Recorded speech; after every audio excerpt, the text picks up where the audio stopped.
The UK is changing, and no one in government wants to talk about it. The United Kingdom is changing, and it is not a subtle shift happening quietly in the background. It is a measurable, visible transformation that has taken place over decades and is now reaching a point where more and more people are beginning to notice it and question what it means for the future. This is not about emotion or opinion. It is about history, demographics, and the reality of how societies evolve over time. To understand where the UK is today, you first have to understand where it comes from. For over 1,000 years, the United Kingdom was shaped by Christianity. This was not just about religion in a private sense. Christianity influenced the very structure of society. It shaped laws, education, governance, holidays, and the moral framework that underpinned daily life. The Church of England was established in the 16th century and became deeply embedded in the identity of the nation. Even today, bishops sit in the House of Lords, which is a reflection of how intertwined religion and governance have historically been. Churches were not just places of worship, they were community centers. They were where people gathered, where values were reinforced, and where social cohesion was maintained. The rhythm of life was tied to the Christian calendar. Christmas, Easter, and other religious observances were not optional cultural extras, they were part of the national fabric. So when people refer to Britain as historically Christian, they are not making a political argument. They are describing a historical reality that shaped the country over centuries. If you go further back into history, you will find that there was limited direct interaction between Britain and the Islamic world during the Middle Ages. There were moments of contact, particularly during the Crusades, but there was no established Muslim presence in the British Isles. A small number of individuals who traveled abroad converted to Islam, but these were isolated cases rather than the beginning of a community within Britain itself. During the Elizabethan era, contact became more structured through diplomacy and trade. England formed relationships with Muslim powers, such as the Ottoman Empire. These relationships were often strategic, particularly as England sought allies against Catholic powers in Europe. This period marked the beginning of more consistent interaction, but it still did not result in a significant Muslim population within Britain. As the British Empire expanded, particularly during the period of the British Raj, Britain came to govern vast territories with large Muslim populations. This created deeper connections between Britain and Muslim communities across the world. Some individuals from these regions came to Britain, including seamen known as lascars, who settled in port cities from the 18th century onwards. There were also small numbers of converts to Islam within Britain, including notable figures such as Marmaduke Pickthall, who produced an English translation of the Quran in the early 20th century. These developments, however, remained relatively small in scale and did not significantly alter the demographic composition of Britain. The real turning point came after the Second World War. Britain had been heavily damaged by the war and faced significant labor shortages. The country needed workers to rebuild its economy and infrastructure. As a result, the government encouraged immigration from former colonies, particularly from India, Pakistan, and what is now Bangladesh. Many of the people who arrived during this period were Muslim. At the time, this migration was viewed primarily through an economic lens. It was about rebuilding the country. It was not widely framed as a long-term cultural transformation. The assumption was that these workers would contribute to the economy and integrate into British society over time. What followed, however, was not a temporary movement of labor. It was the beginning of permanent settlement. Families were established, communities formed, cultural and religious institutions were built, mosques were established, businesses were created.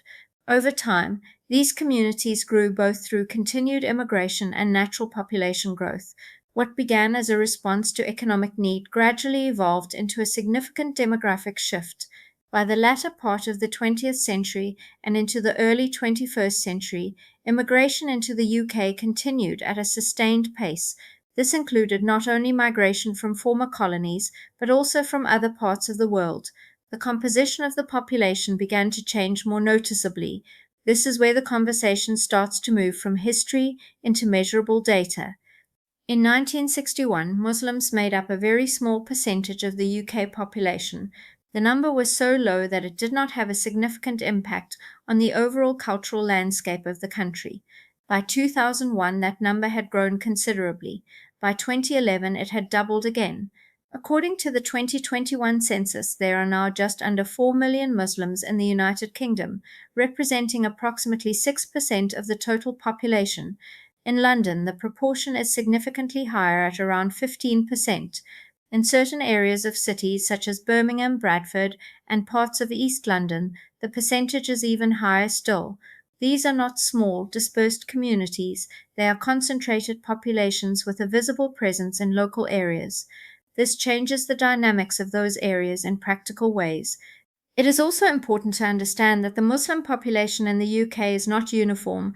The majority are of South Asian origin, particularly from Pakistan and Bangladesh, but there are also significant communities of Turkish, Arab, and African origin. There are also an estimated 100,000 British converts to Islam from a range of backgrounds. Most British Muslims are Sunni, with smaller numbers identifying as Shia. This diversity means that the term Muslim in the UK context encompasses a wide range of cultures, traditions, and experiences. One of the most significant factors in understanding demographic change is age distribution. The Muslim population in the UK has a younger average age compared to other major religious groups. This has implications for future growth. A younger population is more likely to grow through higher birth rates, which means that the percentage of the population identifying as Muslim is likely to increase over time, even without additional immigration. Recent estimates also suggest that between 5,000 and 6,000 people convert to Islam in the UK each year, with women forming the majority in survey-based studies. This adds another layer to the growth of the population that is not solely dependent on immigration or birth rates. As these demographic changes have taken place, they have coincided with broader social changes within the UK. This is where the conversation becomes more complex and more sensitive. Many people are not just noticing diversity, they are noticing changes in how society operates and asking questions about what those changes mean. There have been discussions around how institutions respond to a more diverse population. Schools, for example, may adapt policies to accommodate different religious practices. Local councils may make decisions that take into account the needs of different communities. Public services may adjust how they operate in response to changing demographics. These changes are often framed as part of a multicultural approach, where the aim is to accommodate a variety of backgrounds within a single society. At the same time, there are ongoing debates about integration. Integration is not simply about living in the same geographic area. It is about shared values, social cohesion, and a sense of common identity. When different communities exist side by side, the question becomes how much they interact and how much they remain separate. Some argue that multiculturalism allows for diversity while maintaining unity. Others argue that it can lead to parallel communities that operate with different norms and expectations. This is not a new debate, but it has become more prominent as demographic changes have become more visible. There is also a broader context of social tension and concern about issues such as crime. In recent years, there has been increased public attention on knife crime and urban violence in certain parts of the UK. These issues are serious and have significant impacts on communities. However, it is important to approach them with accuracy and nuance. Crime is influenced by a wide range of factors. Socioeconomic conditions play a major role. Areas with higher levels of poverty and deprivation often experience higher levels of crime.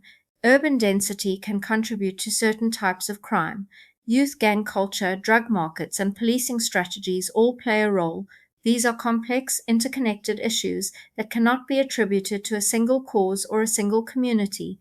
At the same time, perception matters. When people observe rapid demographic change alongside rising concerns about social issues, they may draw connections between the two, whether or not those connections are supported by data. This can influence public opinion and shape the way people talk about these issues. One of the challenges in this area is the difficulty of having open conversations. Many people feel that discussing topics such as immigration, religion, and demographic change can lead to strong reactions. This can create a situation where some people choose not to engage in the conversation at all, while others express their views in more polarized ways. The result is often a lack of nuanced discussion. The core issue that emerges from all of this is not simply about one group or one belief system. It is about scale and speed. Societies can adapt to change over time. Gradual change allows for adjustment, interaction, and the development of shared norms. Rapid and sustained change over a relatively short period can create challenges in maintaining social cohesion. The UK today is not the same country it was 50 years ago. That is not a value judgment, it is an observable fact based on demographic data and historical context. The question that follows is not whether change is happening, but how that change is managed. Can a country maintain a sense of shared identity while undergoing significant demographic transformation? Can different communities coexist in a way that fosters unity rather than division? How do institutions respond to changing populations while maintaining consistency in values and expectations? These are not easy questions, and they do not have simple answers. They require careful consideration of history, data, and lived experience. They also require a willingness to engage in open and respectful discussion, even when the topics are sensitive. What is clear is that ignoring the conversation does not make the underlying issues disappear. Societies that experience change must find ways to understand it, respond to it, and shape the direction it takes. The future of the UK will depend on how effectively it navigates these challenges. The story of the UK is one of constant evolution, from its early formation through centuries of religious and cultural development, through empire and industrialization, and into the modern era of globalization and migration. It has always changed. The current moment is another chapter in that ongoing story. The question is not whether change should happen, but how it is understood and managed. That is where the real conversation begins.